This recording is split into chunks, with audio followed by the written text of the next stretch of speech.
The Oval Portrait by Edgar Allan Poe. The chateau under which my valet had ventured to make forcible entrance, rather than permit me in my desperately wounded condition to pass a night in the open air, was one of those piles of commingled gloom and grandeur which have so long frowned upon the Apennines, not less in the fact than in the fancy of Mrs. Radcliffe. To all appearance it had been temporary and very lately abandoned. We established ourselves in one of the smallest and least sumptuously furnished apartments. It lay in a remote turret of the building. Its decorations were rich, yet tattered and antique. Its walls were hung with tapestry and bedecked with manifold and multiform armorial trophies, together with an unusually great number of very spirited modern paintings in frames of rich golden arabesque.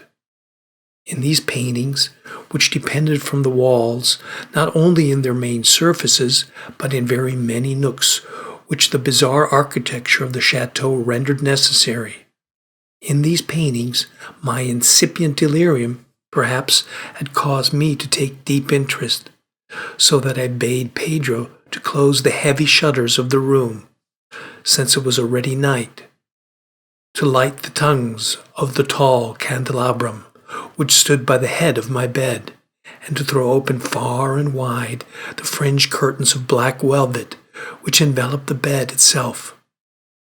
I wished all this done that I might resign myself, if not to sleep, at least alternately to the contemplation of these pictures, and the perusal of a small volume which had been found upon the pillow, and which purported to criticize and describe them. Long I read, and devotedly I gazed. Rapidly and gloriously the hours flew by, and the deep midnight came. The position of the candelabrum displeased me, and outreaching my hand with difficulty, rather than disturb my slumbering valet, I placed it so as to throw its rays more fully upon the book. But the action produced an effect altogether unanticipated. The rays of the numerous candles, for there were many, now fell within a niche of the room, which hitherto had been thrown into a deep shade by one of the bedposts. I thus saw in vivid light a picture all unnoticed before. It was a portrait of a young girl, just ripening into womanhood. I glanced at the painting hurriedly and then closed my eyes. Why I did this was not at first apparent, even to my own perception. But while my lids remained thus shut, I ran over in my mind my reason for so shutting them. It was an impulsive movement to gain time for thought, to make sure that my vision had not deceived me, to calm and subdue my fancy for a more sober, more certain gaze. In a very few moments, I again looked fixedly at the painting. That I now saw aright, I could not and would not doubt, for the first flashing of the candles upon the canvas had seemed to dissipate the dreamy stupor which was stealing over my senses and to startle me at once into waking life. The portrait, I have already said, was that of a young girl. It was a mere head and shoulders, done in what is technically termed a vignette manner, much in the style of the favourite heads of Sully. The arms, the bosom, and even the ends of the radiant hair melted imperceptibly into the vague yet deep shadow which formed the background of the whole. The frame was oval, richly gilded, and filigreed in Moresque. As a thing of art, nothing could be more admirable than the painting itself, but it could have been neither the execution of the work nor the immortal beauty of the countenance which had so suddenly and so vehemently moved me. Least of all could have been that my fancy, shaken from its half-slumber, had mistaken the head for that of a living person. I saw at once that the peculiarities of the design, of the vignetting, and of the frame must have instantly dispelled such an idea, must have prevented even its momentary entertainment. Thinking earnestly upon these points, I remained for an hour, perhaps half sitting, half reclining, with my vision riveted upon the portrait. At length, satisfied with the true secret of its effect, I fell back within the bed. I had found the spell of the picture in an absolute lifelikeliness of expression, which, at first startling, finally confounded, subdued, and appalled me. With deep and reverent awe, I replaced the candelabrum in its former position, the cause of my deep agitation being thus shut from view.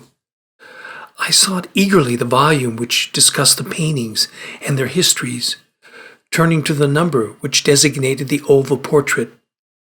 I there read the vague and quaint words which follow. She was a maiden of rarest beauty, and not more lovely than full of glee, and evil was the hour when she saw and loved and wedded the painter. He, passionate, studious, austere, and having already a bride in his art. She, a maiden of rarest beauty, and not more lovely than full of glee, all light and smiles, and frolicsome as the young fawn, loving and cherishing all things, hating only the art which was her rival, dreading only the palette and brushes and other untoward instruments which deprived her of the countenance of her lover. It was thus a terrible thing for this lady to hear the painter speak of his desire to portray even his young bride. But she was humble and obedient, and sat meekly for many weeks in the dark, high-turret chamber, where the light dripped upon the pale canvas only from overhead. But he, the painter, took glory in his work, which went on from hour to hour and from day to day, and he was a passionate and wild and moody man, who became lost in reveries, so that he would not see that the light which fell so ghastly in that lone turret withered the health and the spirits of his bride, who pined visibly to all but him. Yet she smiled on, and still on, uncomplainingly, because she saw the painter, who had a high renown, took a fervent and burning pleasure in his task, and wrought day and night to depict her who so loved him, yet who grew daily more dispirited and weak.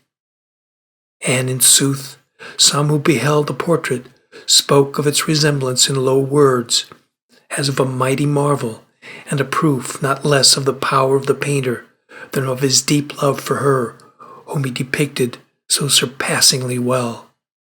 But at length, as the labor drew nearer to its conclusion, there were admitted none into the turret, for the painter had grown wild with the ardor of his work, and turned his eyes from the canvas merely, even to regard the countenance of his wife. And he would not see that the tints which he spread upon the canvas were drawn from the cheeks of her who sate beside him. And, when many weeks had passed, and but little remained to do, save one brush upon the mouth, and one tint upon the eye, the spirit of the lady again flickered up as the flame within the socket of the lamp. And then the brush was given, and then the tint was placed, and for one moment the painter stood entranced before the work which he had wrought. But in the next, while yet he gazed, he grew tremulous and very pallid and aghast, and crying with a loud voice, "This is indeed life itself!" turned suddenly to regard his beloved. She was dead.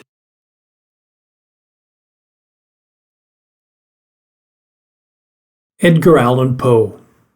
Edgar Allan Poe, born January 19, 1809, died on October 7, 1849. He was an American writer, editor, and literary critic. Poe is best known for his poetry and short stories, particularly his tales of mystery and the macabre. He is widely regarded as a central figure of Romanticism in the United States and American literature as a whole. And he was one of the country's earliest practitioners of the short story. Poe is generally considered the inventor of the detective fiction genre and is further credited with contributing to the emerging genre of science fiction. He was the first well-known American writer to try to earn a living through writing alone, resulting in a financially difficult life and career. Poe was born in Boston, the second child of two actors. His father abandoned the family in 1810, and his mother died the following year. Thus orphaned, the child was taken in by John and Frances Allen of Richmond, Virginia. They never formally adopted him, but Poe was with them well into his young adulthood. Tension developed later as John Allen and Edgar repeatedly clashed over debts, including those incurred by gambling and the cost of secondary education for the young man. Poe attended the University of Virginia for one semester, but left due to lack of money. Poe quarreled with Allen over the funds for his education and enlisted in the Army in 1827 under an assumed name. It was at this time that his publishing career began, albeit humbly, with the anonymous collection of poems Tamerlane and Other Poems, 1827, credit only to a Bostonian. With the death of Frances Allen in 1829, Poe and Allen reached a temporary rapprochement. However, Poe later failed as an officer cadet at West Point, declaring a firm wish to be a poet and writer, and he ultimately parted ways with John Allen. Poe switched his focus to prose and spent the next several years working for literary journals and periodicals, becoming known for his own style of literary criticism. His work forced him to move among several cities, including Baltimore, Philadelphia, and New York City. In Richmond in 1836, he married Virginia Clem, his 13-year-old cousin. In January 1845, Poe published his poem, The Raven, to instant success. His wife died of tuberculosis 2 years after its publication. For years, he had been planning to produce his own journal, The Pen, later renamed The Stylus, though he died before it could be produced. Poe died in Baltimore on October 7, 1849, at age 40. The cause of his death is unknown and has been variously attributed to alcohol, brain congestion, cholera, drugs, heart disease, rabies, suicide, tuberculosis, and other agents. Poe and his works influenced literature in the United States and around the world, as well as in specialized fields such as cosmology and cryptography. Poe and his work appear throughout popular culture in literature, music, films, and television. A number of his homes are dedicated museums today. The Mystery Writers of America present an annual award known as the Edgar Award for distinguished work in the mystery genre. Publishing career. After his brother's death, Poe began more earnest attempts to start his career as a writer. He chose a difficult time in American publishing to do so. He was the first well-known American to try to live by writing alone and was hampered by the lack of an international copyright law. Publishers often produced unauthorized copies of British works rather than paying for new work by Americans. The industry was also particularly hurt by the Panic of 1837. There was a booming growth in American periodicals around this time period, fueled in part by new technology, but many did not last beyond a few issues, and publishers often refused to pay their writers or paid them much later than they promised. Throughout his attempts to live as a writer, Poe repeatedly had to resort to humiliating pleas for money and other assistance. After his early attempts at poetry, Poe had turned his attention to prose. He placed a few stories with a Philadelphia publication and began work on his only drama, Politician.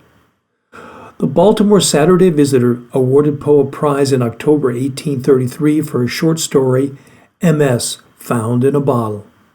The story brought him to the attention of John P. Kennedy, a Baltimorean of considerable means. He helped Poe place some of his stories and introduced him to Thomas W. White, editor of the Southern Literary Messenger in Richmond. Poe became assistant editor of the periodical in August 1835, but was discharged within a few weeks for having been caught drunk by his boss. Returning to Baltimore, Poe obtained a license to marry his cousin Virginia on September 22, 1835, though it is unknown if they were married at the time. He was 26 and she was 13. He was reinstated by White after promising good behavior and went back to Richmond with Virginia and her mother. He remained at the Messenger until January 1837. During this period, Poe claimed that its circulation increased from 700 to 3,500. He published several poems, book reviews, critiques, and stories in the paper. On May 16, 1836, he and Virginia Clem held a Presbyterian wedding ceremony at their Richmond boarding house, with a witness falsely attesting Clem's age as 21. The narrative of Arthur Gordon Pym of Nantucket was published and widely reviewed in 1838. In the summer of 1839, Poe became assistant editor of Burton's Gentleman's Magazine. He published numerous articles, stories, and reviews, enhancing his reputation as a trenchant critic, which he had established at the Southern Literary Messenger. Also, in 1839, the collection of Tales of the Grotesque and Arabesque was published in 2 volumes, though he made little money from it and it received mixed reviews. Poe left Burton's after about a year and found a position as assistant at Graham's Magazine. In June 1840, Poe published a prospectus announcing his intentions to start his own journal called The Stylus. Originally, Poe intended to call the journal The Pen, as it would have been based in Philadelphia. In the June 6, 1840 issue of Philadelphia's Saturday Evening Post, Poe bought advertising space for his prospectus, Prospectus of the Pen Magazine, a monthly literary journal to be edited and published in the city of Philadelphia by Edgar A. Poe. The journal was never published before Poe's death. Around this time, he attempted to secure a position with the Tyler administration, claiming that he was a member of the Whig Party. He'd hoped to be appointed to the Custom House in Philadelphia with help from President Tyler's son Robert, an acquaintance of Poe's friend Frederick Thomas. Poe failed to show up for a meeting with Thomas to discuss the appointment in mid-September 1842, claiming to have been sick, though Thomas believed that he had been drunk. Though he was promised an appointment, all positions were filled by others. One evening in January 1842, Virginia showed the first signs of consumption, now known as tuberculosis, while singing and playing the piano. Poe described it as breaking a blood vessel in her throat. She only partially recovered. Poe began to drink more heavily under the stress of Virginia's illness. He left Graham's and attempted to find a new position, for a time angling for a government post. He returned to New York, where he worked briefly at the Evening Mirror before becoming editor of the Broadway Journal and later sole owner. There he alienated himself from other writers by publicly accusing Henry Wadsworth Longfellow of plagiarism, though Longfellow never responded. On January 29, 1845, his poem, The Raven, appeared in the Evening Mirror and became a popular sensation. It made Poe a household name almost instantly, though he was paid only $9 for its publication. It was concurrently published in the American Review, a Whig journal under the pseudonym Quarles. The Broadway Journal failed in 1846, and Poe moved to a cottage in Fordham, New York, in what is now the Bronx. That home is known today as the Poe Cottage on the southeast corner of the Grand Concourse and Knightsbridge Road, where he befriended the Jesuits at St. John's College nearby, now Fordham University. Virginia died there on January 30th, 1847. Biographers and critics often suggest that Poe's frequent theme of the death of a beautiful woman stems from the repeated loss of women throughout his life, including his wife. Poe was increasingly unstable after his wife's death. He attempted to court poet Sarah Helen Whitman, who lived in Providence, Rhode Island. Their engagement failed, purportedly because of Poe's drinking and erratic behavior. There is also strong evidence that Whitman's mother intervened and did much to derail their relationship. Poe then returned to Richmond and resumed a relationship with his childhood sweetheart, Sarah Elmira Royster.